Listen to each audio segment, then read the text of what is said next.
Halo semua, perkenalkan saya Anissa Dwi Astuti. Bisa dipanggil Ibu Anissa. Ibu akan membawakan materi mengenai plumbing dan sanitasi. Yuk, simak videonya. Plumbing dan sanitasi. Apa sih itu plumbing? Plumbing atau pemipaan merupakan bagian dari sistem utilitas bangunan. Fungsinya untuk menyediakan kebutuhan air bersih sesuai dengan kebutuhan operasionalnya. Sistem plumbing yang ada di bangunan harus direncanakan dengan baik terlebih dahulu pada tahap awal konstruksi. Nah, perencanaan tersebut harus dituangkan dalam gambar konstruksi. Pada pemipaan, tentunya terdapat berbagai macam pipa. Di sini, pada tabel ada 3 macam pipa. Yang pertama itu pipa tipe AW, yang kedua pipa tipe D, dan yang ketiga pipa tipe C. Nah, untuk pipa tipe AW itu merupakan pipa yang paling tebal. Biasanya dipakai untuk perairan yang memiliki tekanan. Kemudian untuk pipa tipe D itu pipa yang tidak terlalu tebal. Biasanya untuk tekanan yang tidak terlalu besar. Nah, untuk pipa tipe C itu pipa yang paling tipis. Nah, itu tidak bisa digunakan untuk tekanan.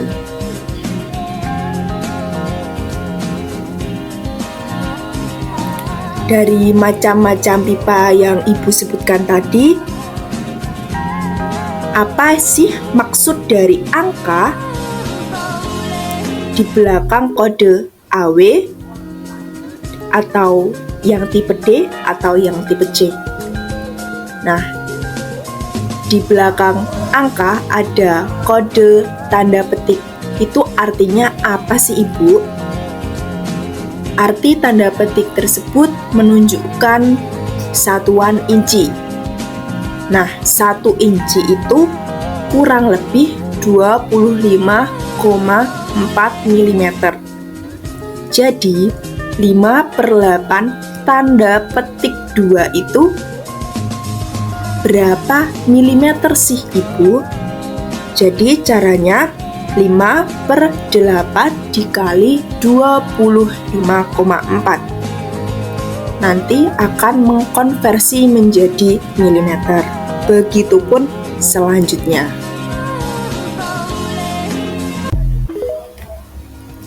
Kemudian, kegunaan pipa sesuai dengan ukuran. Untuk pipa tipe C 5/8 itu untuk pelindung kabel listrik.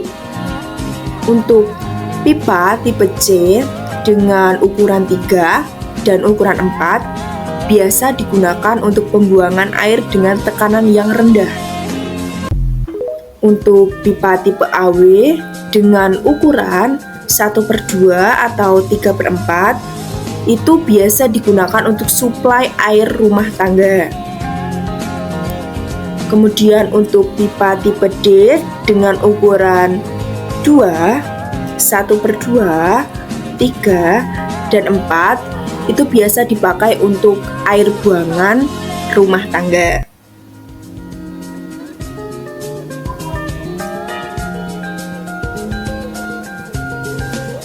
Nah, selanjutnya kita akan membahas jaringan air bersih. Sumber-sumber air bersih itu dari mana aja ya? Oke, sumber-sumber air bersih itu bisa dari perusahaan air minum atau yang kita tahu itu PAM. Kemudian dari sumber setempat seperti sumur atau mata air. Kemudian untuk persyaratan sistem jaringannya itu seperti apa ya? Yang pertama, tidak mengganggu sistem struktur. Yang kedua, tidak mengurangi estetika. Yang ketiga, terlindung. Dan yang terakhir, peralatan sanitasi memenuhi standar. Nah, berikut ini merupakan skema jaringan air bersih.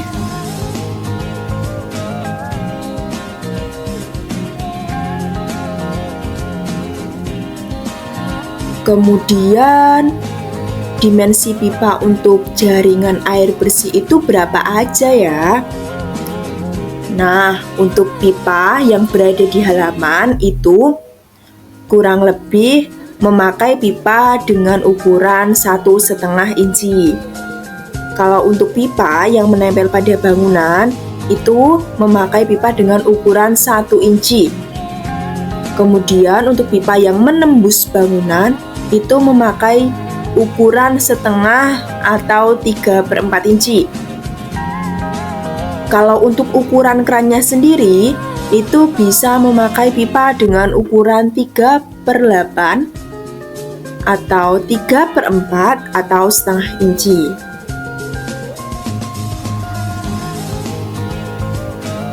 Nah, berikut merupakan skema perlengkapan pada tandon.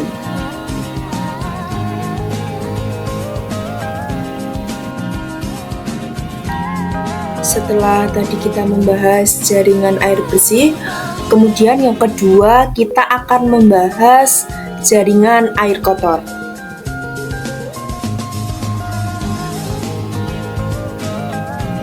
Oke, untuk sistem jaringan air kotor itu dibagi menjadi dua. Yang pertama sistem jaringan terbuka dan yang kedua sistem jaringan tertutup. Untuk sistem jaringan terbuka itu dipergunakan untuk air hujan atau saluran yang tidak menimbulkan bau. Untuk sistem jaringan yang tertutup itu dipergunakan untuk sistem saluran yang menimbulkan pencemaran atau polusi. Nah, pelaksanaannya sendiri dibagi menjadi dua, seperti pada gambar. Yang pertama, saluran dari WC itu menuju ke septic tank terlebih dahulu untuk difilter, baru kemudian menuju ke peresapan. Kalau untuk kamar mandi, dapur, atau tempat cuci itu langsung menuju ke peresapan.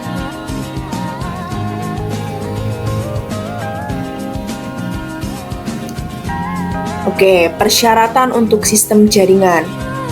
Nah, untuk sistem jaringan tidak boleh langsung masuk ke saluran kota kecuali saluran air hujan.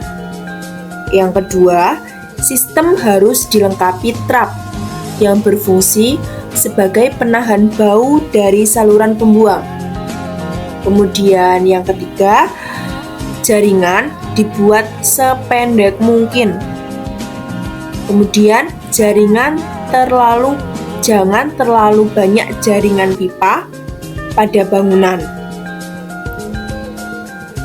Yang kelima, belokan pada pipa tidak boleh tajam, tidak boleh melebihi 90 derajat.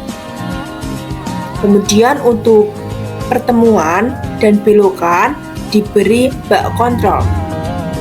Untuk kemiringan saluran sendiri minimal 1% dan perlu adanya perawatan secara berkala.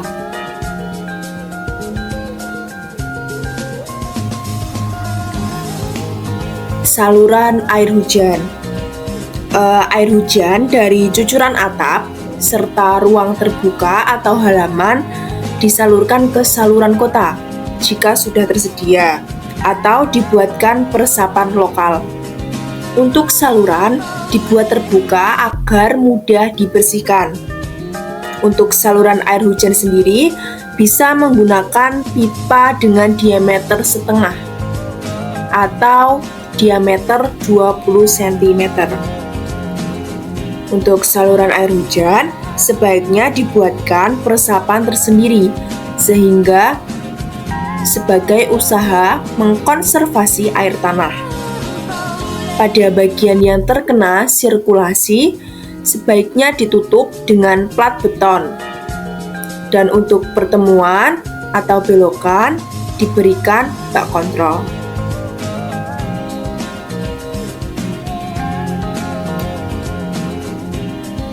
Nah, kita juga akan membahas alat-alat sanitasi. Apa aja sih alat-alat sanitasi yang sering kita temui? Yang pertama itu bathtub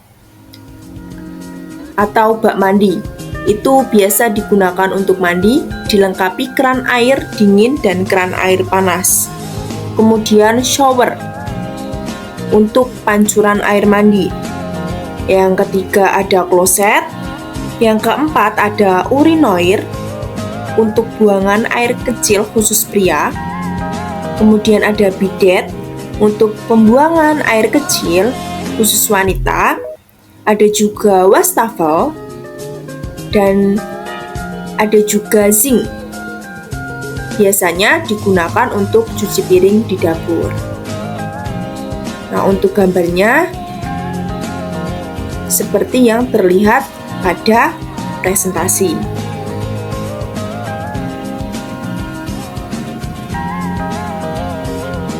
Oke, pada jaringan air kotor tentunya ada sepi tank. Nah, apa sih fungsi sepi tank?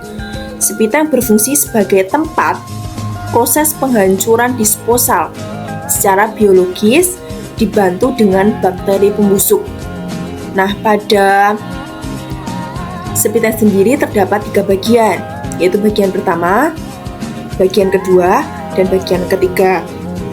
Untuk tinja nanti akan masuk terlebih dahulu pada bagian pertama, kemudian akan turun atau mengendap pada bagian kedua, dan nantinya akan menuju ke bagian ketiga yang akan disalurkan menuju ke peresapan.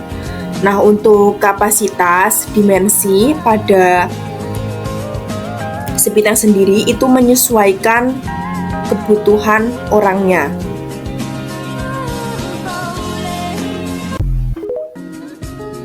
Oke, setelah tadi kita membahas sepi tank, di jaringan air kotor juga ada sumur resapan.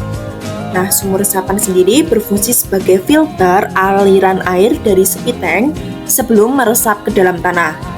Terdapat 2 model peresapan. Yang pertama itu model memanjang, kemudian yang kedua ada model sumuran. Nah, untuk model memanjang sendiri digunakan bila halaman cukup luas atau tanah merupakan lapisan pasir. Untuk gambar model peresapan model memanjang seperti yang terdapat pada gambar. Kemudian untuk model sumuran digunakan pada halaman yang sempit atau lapisan tanah pada bagian atas tidak mudah meresap air. Untuk peresapan model sumuran bisa kita lihat pada gambar kanan atas, samping kanan. Nah, untuk kapasitasnya itu juga menyesuaikan banyaknya orang pada rumah yang ditempati. Selain ada sumur resapan dan sepi tank, ada juga bak kontrol. Fungsinya untuk apa?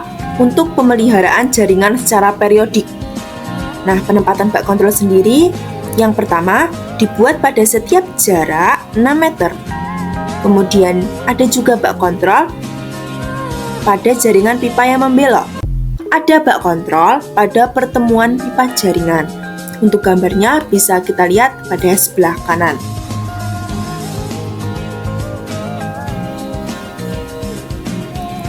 Oke, kemudian ada juga peresapan air hujan. Berikut ini merupakan gambar dari perencanaan peresapan air hujan.